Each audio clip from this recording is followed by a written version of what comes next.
the cool kid, you wear the latest fashions on top of all the trends? Or have you ever worried you were too much in the mainstream, always so generic, more normal than your friends? Well, we've devised a test to put to rest your fears. There's no need to panic if you lend us your ears. Tonight you can't sleep easy after all that you've heard, 'cause if you like the show, then you're probably a nerd. Oh, Canon, it's Canon, it's all. It's Canon with Tyler, Phil, and Boris. Oh, Canon, it's Canon, it's all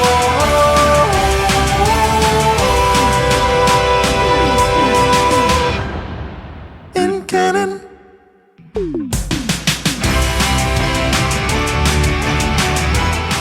It's May the 4th, and you know what that means. It's time for a new episode of the Its Canon Podcast, the show where we chat about all things geek, the show where we chat about all things comics, books, video games, and so much more. And the best part of it all is that it is all in canon. We're your hosts. I'm Boris, and joining me today, all the way from the dark side, Phil. Yep, dark side indeed. Hey man, I'm just wondering, like, when you were born, did you have like a podcasting mic with you? You would think so, huh? Because yeah, it's incredible how much you output. Well, that's all I'm saying. You might have a problem. It's stupid. It's absolutely stupid. But Phil, today you and I, we're playing Time Cop. You know that movie Time Cop? Yep. We are Time Cop right now because not only are we live on YouTube and X and Facebook, but we are probably somewhere else at the exact same time. Fair enough. It's true. Oh my goodness. I know we're going to talk about Star Wars, and I'm looking forward to it. It's all in canon, right? Yeah, it's all in canon. I got to say, one of the things that I'm noticing lately, how many Temu ads do you get on X? All of them? I like to call it Twitter. Yeah, like I get 6 in a row now. I can tell you this much. Temu, if you're listening, whatever, which they probably are. That, in all fairness, they probably are. Judging by what you've done to my social media feed there, I'm never going to use your service. Never.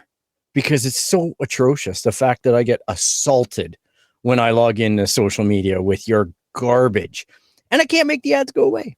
It's Elon Musk has screwed that app up so badly.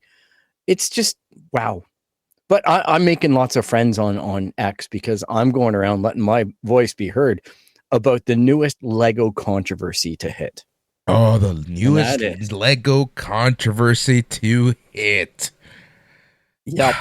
Here we are. Like I'm telling you, it's a really sad world that we live in sometimes, but Captain Rex is going to be in a $12 set. The Captain Rex. That is the beloved minifig of the Venator UCS series. So on one side, you had Lego putting in writing in the manual that this is an exclusive figure, Captain Rex, exclusive to the set. And then 6 months later, they're releasing it in a microfighter. And yes, I mean that Captain Rex. Yeah, that Captain Rex. So it's the same minifig, the same cloth piece, the same bandage on his head for the removal of the chip. So this thing is selling for about $150 American right now on Bricklink. And the price is dropping like a stone because it'll be in a $12 set.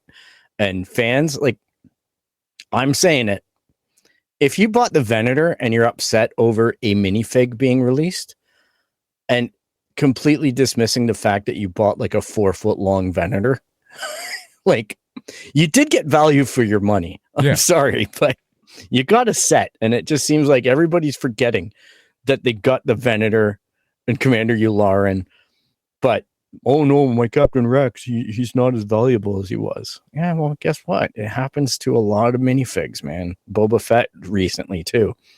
In a mech set, that was the exclusive printing with arm printing Boba Fett from the UCS set. Slave One from like 2015.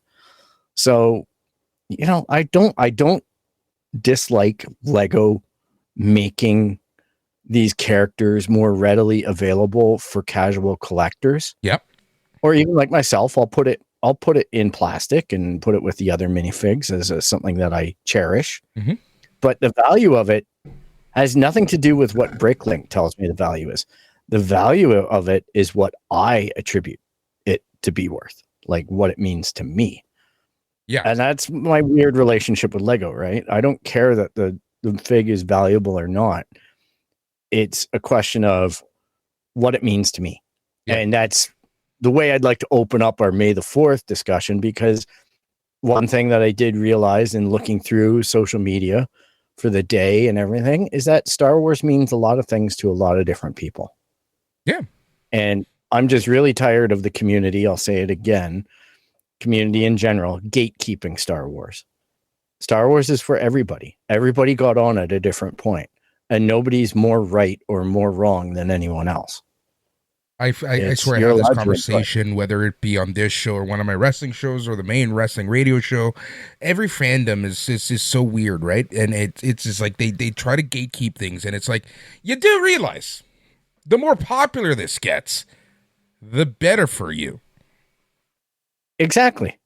It's the more people along for the ride means that you get to have the thing around more. Like, I know there's a lot of people who really hate on Disney, and I know they haven't put every step correctly. We can all admit that they have their faults, but I'd rather have Star Wars. To me, is like pizza. Even when it's bad, it's good. Yeah. Like it's I'd rather have more variety of stormtroopers, more variety of bad guys, good guys, stories in the universe, than here's your 6 films, we're done. If we, that's how we got Mandalorian. That's how we got The Great Andor. This is how we get Rogue One. Things like that. We're all to Disney's credit, right? Like, but we lose it, right? Yeah. Well, it's easy when you look at Mandalorian season 3 sometimes, but it's just different, right? And that's not bad. Or Obi-Wan. There are misses. That's fine. It happens. Yeah, and you just have to live with it, right? It's at least they tried something. That's the thing, right? At least they're trying something in the grand scheme of stuff. So let's take a step back. Let's peruse. Let's view. Let's do some window shopping, you and I, my friend. Let's and for those of you listening here on the podcast version of the show, the best way to see what we're doing is by joining us over on YouTube, by following and subscribing to Its Canon Podcast. All right, let's take a look at this. I just clicked the May the Star Wars Day stuff. So let's have a view of what's going on. That TIE Interceptor is hot. Yeah, $299. That's probably going to be a buy for me at some point this year. The Tantive Boarding, Tantive 4, that is a great set. That one has fantastic minifigs. And you can stack them too. They join and become play sets that are interchangeable. I like this one, the droid. Droidica. Yeah. You see, I'm not a fan of the Droidica, but I respect the fact that some people love it. I would like it. It's different, right? Yeah, it is. It's the only issue that I have with the Droidica is that it's more Technic than it is otherwise, and I don't get a personal thrill out of the Technic builds, but I understand the role that they need to be in. Like, you need to have them. Yeah. That diorama set, fantastic. Which one? The pod race. Yeah. Yeah. That's a cool pod race. That's a very cool one. Yeah, I've got the gunship already.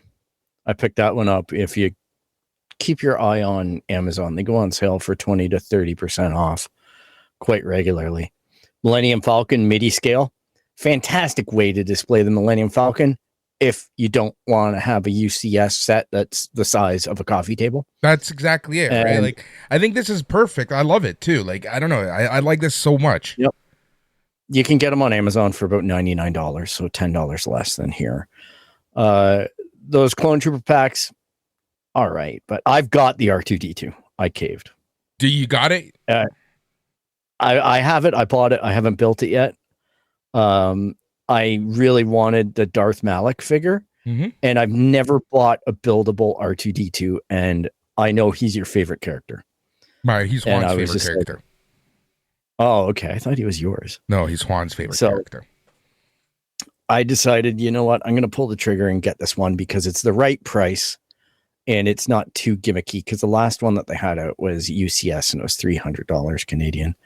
That set on the end is kind of fun too, because you got shock troopers.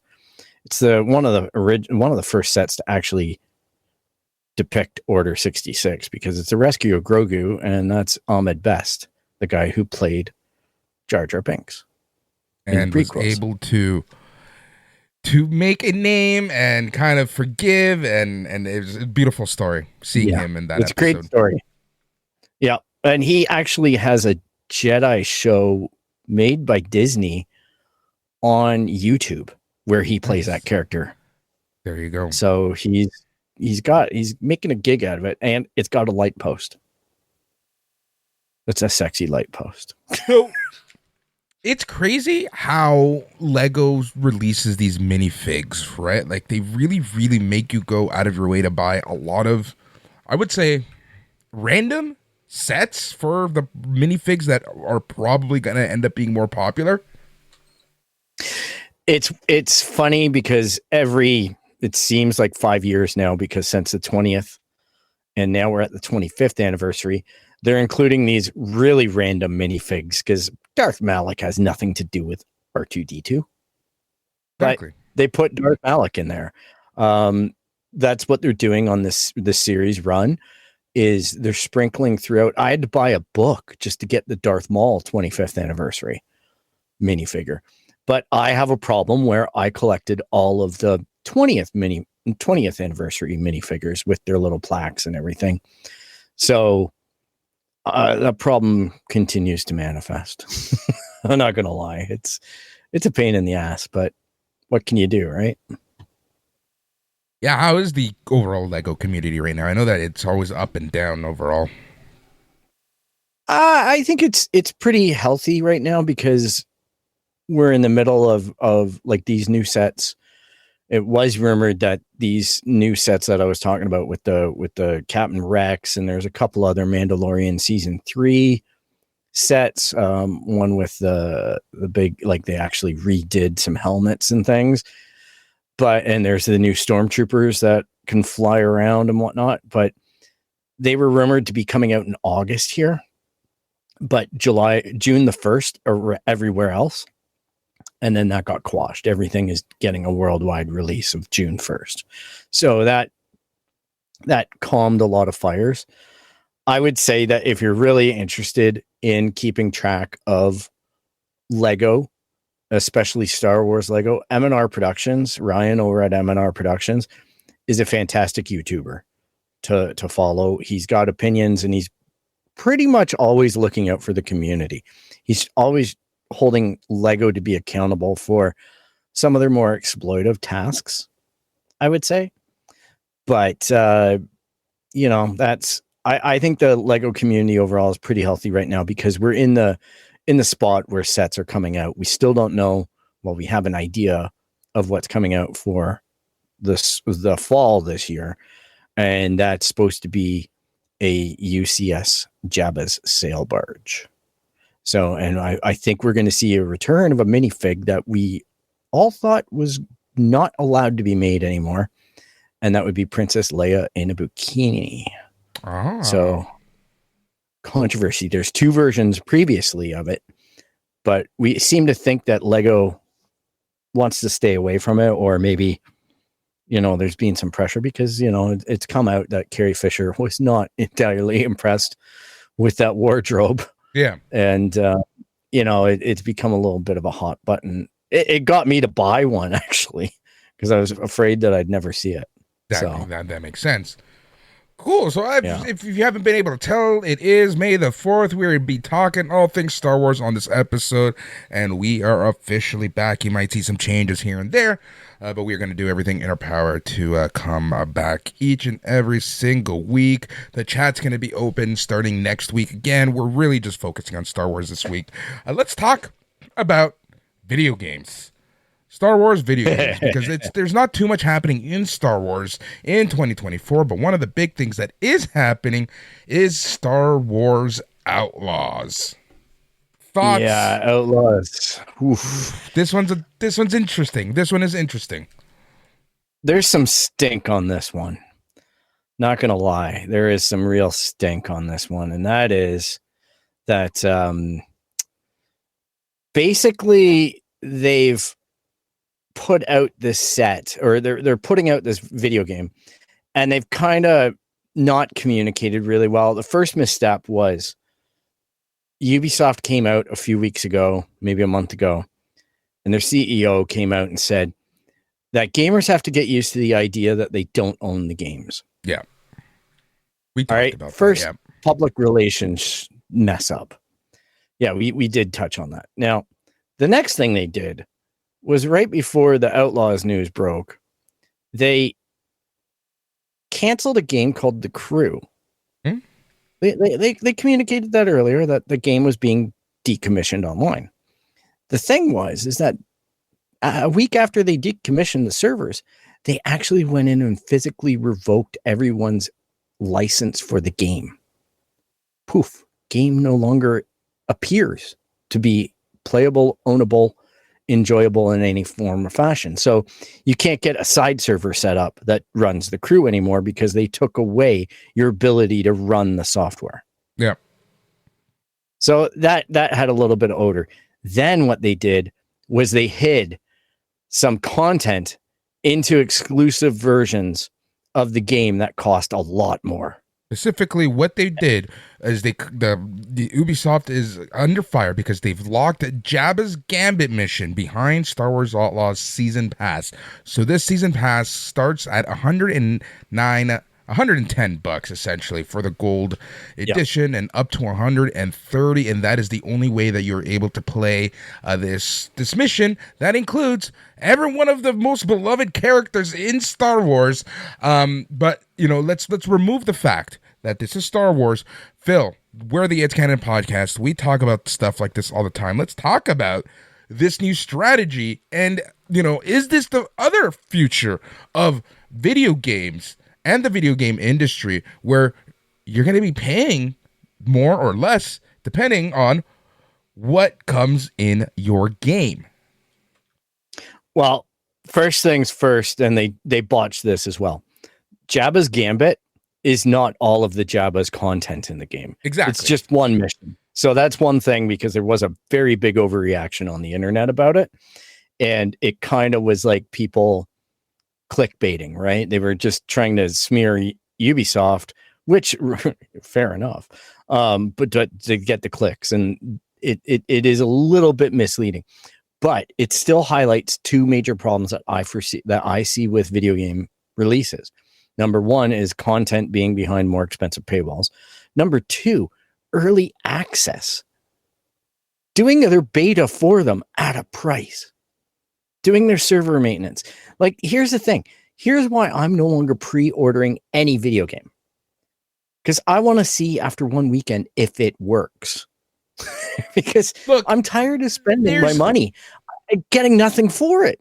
There's not even a guarantee that this game's going to be good. So you're putting extra money into the game, not only to play it a couple days early, which could be broken, and you don't know what you're actually going to get. So these publishers and producers are asking for a lot from their customers, and it just makes me laugh. I honestly feel like every episode that we do, we're just old men yelling at clouds, right? And it's just like, us as the consumers, man. The consumers is just they need to smarten up. We need to smarten up.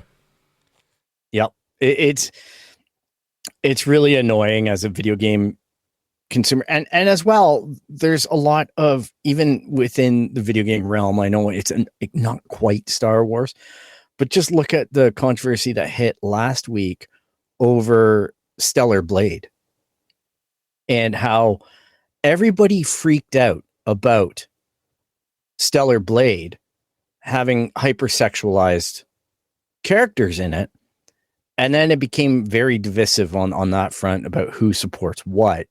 in Stellar Blade, and then you get into the whole, they're not even reviewing the game anymore, they're just making a social commentary on the logistics of it. Like they're just making a social commentary about the disgusting aspects or whatever they're doing this week. Right? It's this year's Harry really Potter. Annoying. It's this year's Harry Potter. Yeah, it's this year's Harry Potter. Exactly. And I don't know. Like, the funny thing was, I bought that game and I quite like it. To each their own, right? Yeah, but I like that type of game. It's not necessarily about what the woman in the game looks like. It's about the fast action and the anime type thing that I enjoyed. Yeah, and we all know you and my nephew's obsession with cartoon characters. Fucking sick. Yeah, there's nothing wrong with that. There's nothing wrong with that. Oh my goodness. No, it's those have been the things that have really rubbed me the wrong way. Outlaws #1 and Stellar Blade. So going back to the whole, like, the future of gaming, like, do you think that this is going to be something that we're seeing more of? Yes. Yeah, that's what I'm thinking, right? And this is why, again, consumers, you pay with your hard-earned money. At the end of the day, we as consumers have the final say. Yeah, the only way to break the trends are to actually vote with your wallet. Stop doing the pre-orders. Don't pay for, content. Like, don't give into these strategies. The more you starve them, the more they're going to modify their behavior. So I've already seen it happening a lot with Forza Horizon 5, Forza Motorsport. They hid all kinds of stuff. You had to buy a more expensive version and buy the season's pass, so to speak, in order to get early access to the game by a week. It's a week. And you get to, then you're king of the pile. It's so funny because I was watching a kid on YouTube the other day, and he's like, I want to be the Forza Horizon 5 Ultimate Collector, so I'm going to try and get every car. All right, I don't mean to brag, because that game and me have an unhealthy relationship. In other words, the game owns me, but I don't own it. I have every car in that game. And I went back and reviewed what this kid is chasing after, and it was only available for 1 week in that game. If you didn't play the game that week and do apparently only like 5% of the people do what I do every single week in doing all of the challenges and golding the weeks. If you don't do that, you're not going to get some of these cars. Right. And it's just interesting how the publishers hold the revolver to your head. And I wish that there was a more level playing field so that everybody could get access to the digital content. Because it kind of, I wouldn't want to be, I've gone back and I've started playing Horizon 4, which I wasn't as completionist on.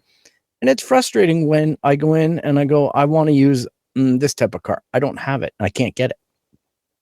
It's just not in the game anymore. You know who I feel sorry for? The people who are obsessive compulsive and have to be completionist. Like, you're really fucking with some people's mental health. Yeah, it's crazy. It is crazy when you think about it like that. And that's the stuff that I've got friends who are like that. And believe me, I've joined the ranks, unfortunately, and I don't feel good about that. I hate to say it, but it kind of sucks when you're at the game's mercy and you just can't have mental health rest unless you get it done. Like, seriously, Thursday nights, I'm up until about 11 o'clock, which isn't late for a lot of people, but it is for me. And I'm just grinding away that entire week's content in one night. And I like to go to bed knowing that I've done it. So it's kind of funny. Live service. This a live service game? Yeah, it is. That's what I mean. It's like you get the double whammy there.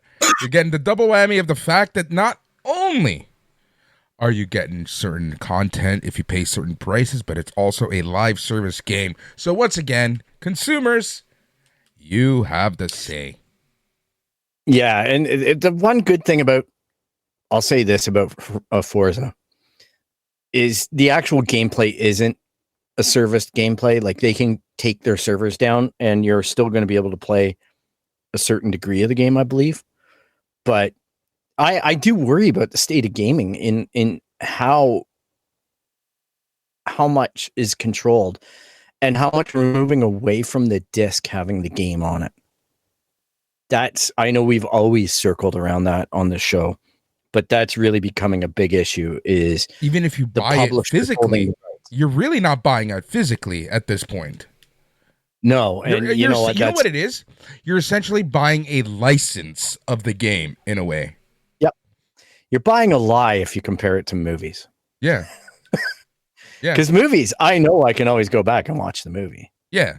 Like I was really happy. Like my big purchase, aside from getting the new Carson Teva helmet for May the 4th, was getting Andor and Obi-Wan on Steelbook.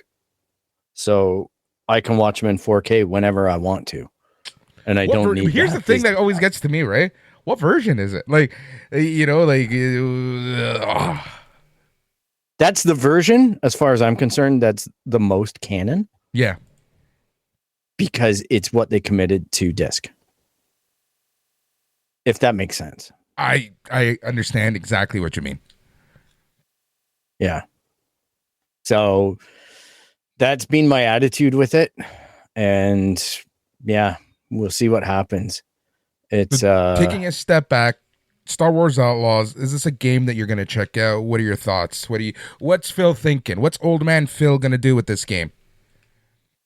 I've had a problem with Ubisoft for a while. I have enjoyed their games in the past. Division 2. I really enjoyed those. You played a shit ton of those games. I did. And I haven't hated a lot of the Assassin's Creed games. I've enjoyed those. The issue that I'm having is they just seem to make these stupid boneheaded comments all the time. They're executives and their practices with the crew. I feel bad because I bought the Crew Motorfest, even though I said I wasn't going to buy any more Ubisoft games. I succumbed to the competition's version of Forza because I just wanted to see what their take on this type of game was.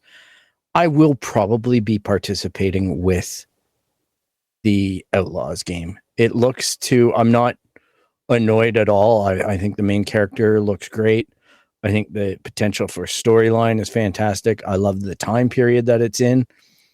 There's a lot of bonuses, but I'm not going to be the guy that plays it on day one. I'm going to be the guy that plays it a week later. And that's okay. It's a single player for me. It's going to be a single player open world game.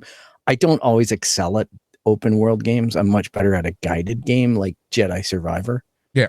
Or Fallen Order. But hey, I am looking forward to more action in the Star Wars universe. All right, we talked some Lego, we talked some video games, let's talk some TV series. Let's talk the 2024 slate. There's only 2 shows that are going to be coming out this year. One of them comes out in 1 month exactly, June the 4th, 2024. The Acolyte, also known as Star Wars The Acolyte. Phil, talk to me about the show. What are you thinking? Are you hyped about this? This is a very big change for Star Wars in terms of the era that we are seeing on screen. Correct me if I'm wrong, but this is really the first time outside of comic books and books that we are going to and video games that we're going to get the High Republic. It is indeed the first time that we're going to get it, live action especially. I think again, Star Wars is for everybody. The more I see, they dropped the trailer yesterday, and apparently, if you stick around the theater after the Phantom Menace shows, the bonus at the end is a full trailer for the Acolyte. And some people are complaining about it. Other people are loving it. I think it might not be everybody's version of Star Wars that they want to go to. And it might be a lot of people's preferred version of Star Wars to go to. Because it's going to be the version. You bring up a great point. This is something that I wanted to talk about. I was going to wait until after we talked about the Skeleton Crew, but it's this, right? There's so much content in Star Wars that in this age of content where content and TV streaming is king, they're taking risks by creating new content and trying to find that new demographic to take in. Because like you said, Yep. Star Wars is for everyone. While the Acolyte, while the Skeleton Crew, while the Bad Batch might not be for everybody, there is an audience for that. And if that is people's gateway into the Star Wars world, why are we complaining? Exactly. There's no reason for it. There's no reason whatsoever. It's your exposure to Star Wars is different than my exposure to Star Wars. And there's nothing wrong with that. And that's what I really want people to kind of de-escalate and understand that, again, Star Wars is for kids. And it always has been. There's always been silly elements to it. There's always been weird monsters to it. There's always been a lot of that. And we just accept it as we grow older that Ewoks are a thing. And to some people, the Ewoks are stupid. To other people, the Ewoks are cute. To, it's a confusing thing. And that's all that's going to happen with the Acolyte, right? Like that there's going to be people. It's like Ahsoka. I'm wearing my Ahsoka shirt today. It's like Ahsoka. I tell people, they go, well, should I bother watching Ahsoka? And I go, if you like fantasy meets Star Wars, watch Ahsoka. If that sounds like a bad time for you, don't watch Ahsoka. Because all you're going to do is complain that Disney did something to you. Right? So there's different flavors. And I think the Acolyte is going to be one version of something. And I think Skeleton Crew is going to shoot an entirely different demographic, which is going to be fun to see. Yep. At the end of the day, I just try to sift through episodes of stuff and figure out, does it feel like Star Wars to me? And by gosh, most of it does. Like, I actually shed a tear watching the end of Bad Batch because I felt like I had just watched the finale for 7 seasons of Clone Wars. And then the logical extension of that, it felt like it closed, the loop closed. And then the thing that killed me was May the 4th going in and watching today that Tales of the Empire dropped. And that's 6 episodes of more amazing stuff. Amazing stuff. So it's crazy that Dave Filoni is going full on unhinged with the keys to the Star Wars car and getting like nobody even was really marking that was coming up. And here they just go, oh yeah, May 4th, we're going to throw you this season of, you had Tales of the Jedi. Now you're going to get Tales of the Empire. Morgan Elsbeth, her backstory. Yep. You get it's just and again it ties back to Clone Wars. All of it. It was just fantastic, and the animation was great. The music was great. Stories were fantastic. All right, put a pin on that. So the Acolyte is scheduled to premiere on Disney Plus on June the 4th, 2024. The first 2 episodes are coming out on that day, and then the other 6 will be released weekly. And for those of you wondering, the Acolyte is actually, we did talk about it being set in the High Republic, but it's at the very end of the High Republic era, about 100 years before Episode 1, The Phantom Menace. Yeah. That's already got we're not some going people nervous. We're not going full High Republic, which I I think for TV viewers we're gonna have to ease people into the High Republic, because when you get deep into the High Republic, man, it basically becomes Lord of the Rings. Yeah, it's more actually fantasy than anything else. It's a totally different time, and it hasn't. I hate to say this. I hate to admit to it, but I pride myself on being caught up on a lot of canon, especially since Disney took over Star Wars. Yeah. But the High Republic, I haven't dove into it. The books, a lot of the books, remember the first set of books were YA books. They were not meant for us. Yeah. Not to say that we can't read them, but it's just like we weren't the demographic. So it never really appealed to me. Yeah, that's exactly it. I have the books. I've tried listening to them. I've tried moving through them the way that I do other content. Found it difficult. And it's not that it's bad. It's just not what I want out of Star Wars, but it's what other people, I've seen other people get tattoos. Like Molly from Star Wars Explained has a High Republic tattoo on her wrist. I think it's great that other people are getting different levels of enjoyment out of Star Wars. And maybe I'll be able to access it at some point. Maybe the Acolyte will spark something in me to go, I really want to check this stuff out, right? Because there are legit books and comics, and I interact with some of the creators on, Twitter or X or whatever we're calling it. And they all seem like very well accomplished, articulate, well-written, well-spoken people. It's just been a slippery thing. I guess I'm just overextended on Star Wars. Yeah. No, I get it's a that. tough thing to say on May the 4th, but there's just so much of it, and I'm so thankful for that. Let's talk about the next show, which is coming out November, December of this year, most likely, and that is Star Wars: The Skeleton Crew. This takes place at the same time as The Mandalorian, and it's a follow-up on The Return of the Jedi. They call it a coming-of-age story about 4 children who make a discovery on their home planet, get lost in the galaxy, and go on an adventure to get back home. So basically, this is Star Wars version of Star Trek Voyager. In a little bit of a weird way, yes. I think this particular show denotes a real targeting of a different demographic for Star Wars. And that, again, that's a good thing. It might not be everybody's piece of cake. This is the thing. But I think a show like this, if you think about it, they're on a voyage, they're trying to get home.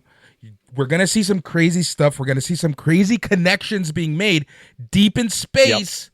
They might find some labs and secret projects going on, right? I think there's going to be a huge amount of tie-in. That's what I think.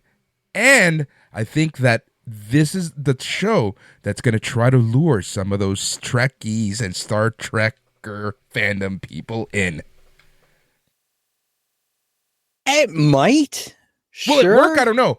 But this is the closest thing to a Star Trek show that you're going to get in the Star Wars world. Yeah. I don't dispute that. I haven't really thought about it like that, but I know that there's some tie-ins that are going to go to the Skeleton Crew that's already been kind of hinted at by a lot of people. So I'm looking forward to that part of it, or at least seeing it explored by the community. But yeah, it's going to be a fun thing. That's for sure. It's going to challenge. I think it's going to be more controversial. That's what I'm afraid of. I've already seen some open hate, but hey, that being said, there's a Rey movie coming out that seems to be everyone's football to kick, right? Because they're just tired of Rey and whatnot. But hey, I'm all for different voices in Star Wars. If you could redeem that character, right? Why not? Let's do it. Yeah. That's kind of how I am. Let's talk about movies before we go. Star Wars movies. So one of the announced movies, shows turned movies, is The Mandalorian. Seems that The Mandalorian Season 4 is now going to be a full-fledged movie coming out in 2026 entitled The Mandalorian and Grogu. Yeah. I don't know how I feel about this. I'm excited to see Dave in the director's chair and creating this, but I just feel like they better land this correctly, because season 3 was a little bit of a misstep in the timing of the season, like the way that its beats went down for me. It was a misstep compared to the first 2 seasons. And I'm hoping this isn't a movie of season 4. Well, that's the thing, right? Like here's the issue that I have, right? Is the fact that we're so used to this long form concept of several episodes. How are you going to make a 2.5 hour adventure that's going to appease us enough? Because The Mandalorian, we're used to seeing, 8 episodes. Yeah, that's a concern, but I know that the famous comments always go around, and I love that Dave Filoni and Jon Favreau enjoy playing with this tactic of having fans complaining about filler episodes, but having it in hindsight become important episodes, right? Like Space Whales. Book of Boba Fett. Yeah, Book of Boba Fett, like half of the episodes, right? So that being said, I just hope that they don't make a mistake of trying to ruin the pacing and try to squeeze in 8 episodes of content into 2 hours. That's what I mean. Because that's going to feel like we're going to get the opposite of Book of Boba Fett. Yeah, exactly. You're not going to draw it out. You're going to ram it all together. And that, for me, was a lot of what was wrong with season 3. Because you just took simple ideas in the first 2 seasons. Grogu and Mando are going to align. You know, he's going to figure out his relationship to the little guy. But then in season 3, it's like, well, we need to go here. We need to solve the Mandalorian issue. We need to go to this planet. We need to get this guy. We have these cameos that we want to squeeze in. And we're going to start playing around with the time scale of our storytelling. And that was really challenging for me because it just felt like a different show. And I'm convinced, I know that if we had called it The Mandalorians or something along those lines, people would have accepted it a lot more than it being The Mandalorian season 3. Yeah, if they would have just made it straight up raw, a Mandalorian lore show at that point and called it season 1 or a special limited series or something, that would have floated better than trying to pass it off like that. But apparently, and this is rumor, all right, but you can save yourself a lot of aggression or a lot of aggravation if you want to avoid the internet and having to go research this crap.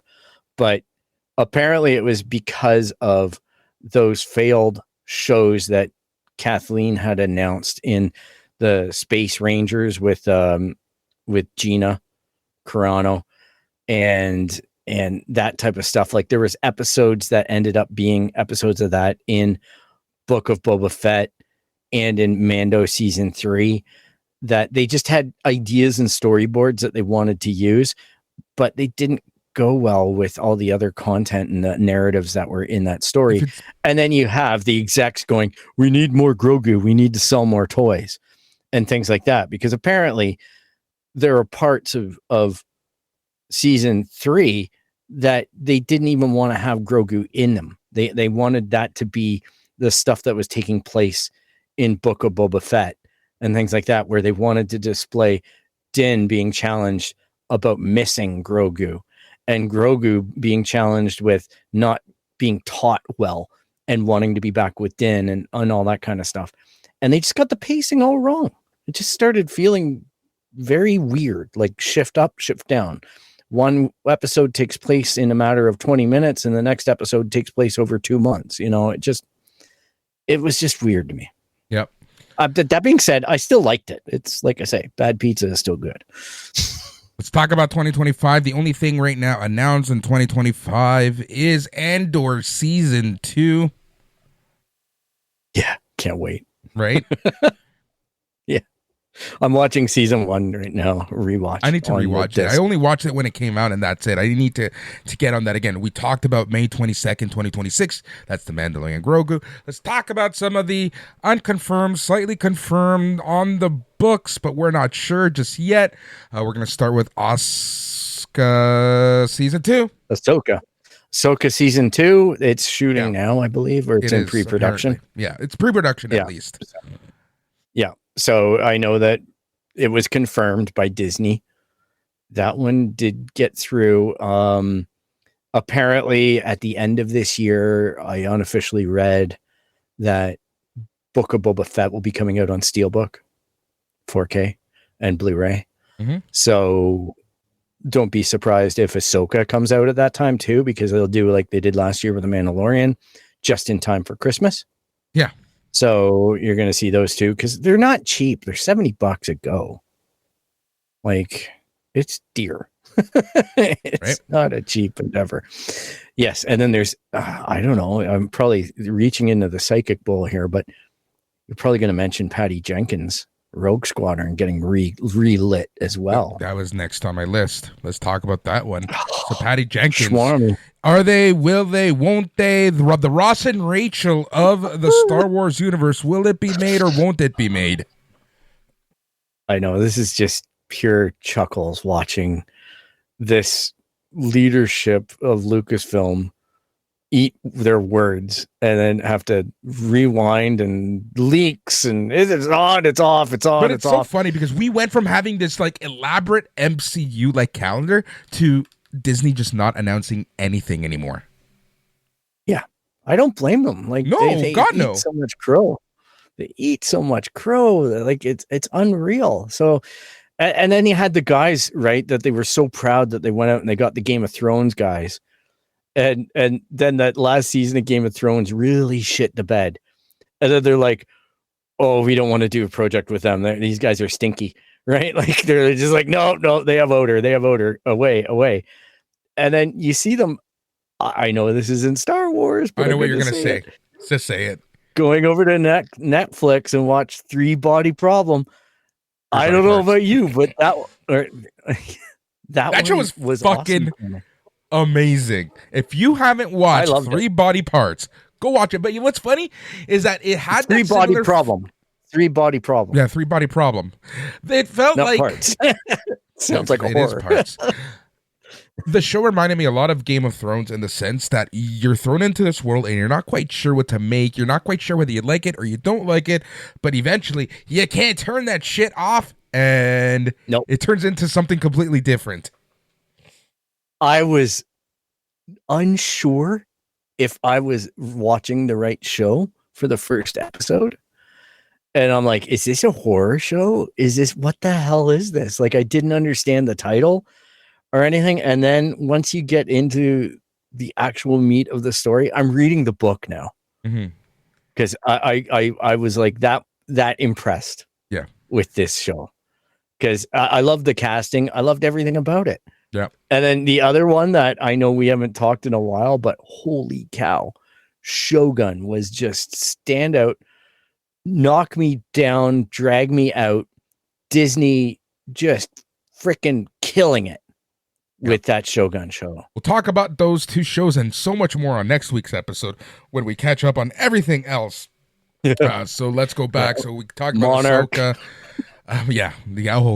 That one was great too. We talked about the Rey movie. Then there's the untitled Dave Filoni Star Wars movie. Yeah, that one's supposed to end the Mandoverse. So who knows?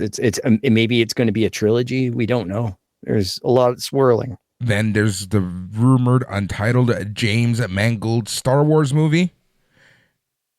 Logan, I think that one's Ford v Ferrari, Indiana Jones, and the Dial of Destiny. For those people who don't know who he is, yeah, he's a good one, but I think that deal is dead. It's just they haven't officially killed it. The rumor mill is that they've killed it. That needs to be dead. That's the rumor. Is the Taika Waititi Star Wars movie? Oh, After look, did you watch? I watch what? Did you watch his last movie? The soccer Next one? Goal Wins? No, yeah, the soccer one. Yeah, I liked it. It was probably his best movie since Jojo Rabbit. Did you know that we personally knew that guy that was 100%? I knew. I know. Trust me. I know exactly who it was. Yeah. Yeah. Thomas Rognan. Yeah. I'm like, ahead of our academy. Yep. Crazy, huh? That one, I laughed for days after that. We'll talk about that in one of our summer shows. It's so hot in here. I hate how humid it is today. I know. It's yesterday I was dripping. I was like, I'm so glad when we put the show over a day because I was like, oh my God. What are you talking about? Whoa. Yesterday was Friday. Well, we were gonna record on Friday, but I know. Time cops. I just hate time cops. How the switch clicked, and we went from cold spring to full on summer. Yeah. Like, honest to God, I feel like Friday I came downstairs, looked out my window, and my maple tree was still sticks. And now I go downstairs yesterday and look out my window. My maple tree has leaves. I go downstairs. My maple tree today is full bloom. Like, it's just like, yep, peak summer. Like, holy crap, that was quick. Yeah, dude, I'm not good with these transitions. I am not as well, to say the least. All right, where was I in the list? You know, yeah. Something that I did. I'm gonna throw you off now. Hold on. No. 2 more things to talk about. We have the Sean Levi's Star Wars movie, guy who did Free Guy, Deadpool 3. Apparently, we don't know where this is right now, but yeah, apparently it'll happen. Yeah, well, don't bet on it. And Lando. Yes, Lando. Yeah, Corey Glover is apparently writing that with his brother. So who knows if apparently it's getting the green light again. So we'll see. I think that's going to be a show. It's not going to be a movie. It's going to be a show. That's a show. Yeah, that's going to be a show. Okay. This was announced in December of 2020. Yeah, but then they went into that. They're kiboshing it because they're feeling the Star Wars content and blah. And Solo didn't do that well, and yada yada. You know what? When I rewatch Solo, it's actually one of the more entertaining films. Like, once you get over the fact that it's not Harrison Ford, it's a different interpretation of Han Solo. But it's also Clarke was awesome in it. Like, she was awesome. Everyone but Han was good. Yeah, I didn't enjoy some of the Chewbacca stuff, but I enjoyed other parts of the Chewbacca stuff. Yeah. So I'm like, it was a wash for me. I thought Beckett was just a fantastic character to see how Han modeled himself after that guy. And then also Paul Bettany was, considering Paul Bettany wasn't even supposed to be in it. I know. That was Ron Howard's way of fixing the movie of Benny Hoffman Weiss or whatever it was, or Lord and Miller. Lord and Miller. Yeah. So I would really want to see the Lord and Miller version of that movie. Don't ever say that. No, let's. We learned after the Snyder Cut, let's let these things die. Get it right the first time or let them die. Please. Someone let Rebel Moon die. Please. I haven't even watched it. Have you watched the second one? I refuse to. I put myself through it last weekend. There is a 10-minute slow motion scene of them thrashing wheat. And I'm just like, what the hell? How come this is a montage in the movie? And I'm not blaming Scott Snyder for it per se, but this might be the first time that an AI has really been writing a script. Like, it just felt like everybody had 7 fingers. You know what I don't know what the hell the writers were doing on that film, but they weren't writing a film. That's for sure. It just felt like, it was gross. It was gross. The first movie looks good in comparison to the second movie. The second movie botched the landing so bad.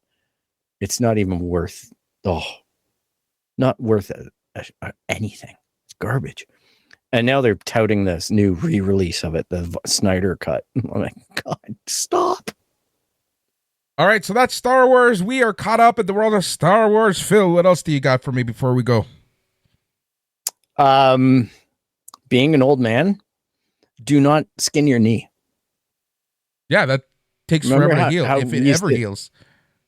Yeah, I know. I remember when we were kids and we'd skin our knee all the time. You'd go up, play on the monkey bars, fall down, skin your knee, cry for an hour, and then, whatever, get on with it, clean up the blood when you got the dirt out when you got home. Yeah, as an adult doing that,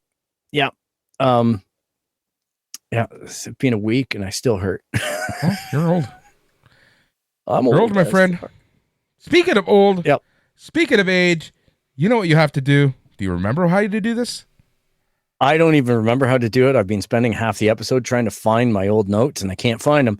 So we're going to go by the seat of our pants. Everybody, if you enjoyed the episode, thank you so much for tuning in. You can find us at www.itscanonpodcast.com. You can email us at show@itscanonpodcast.com.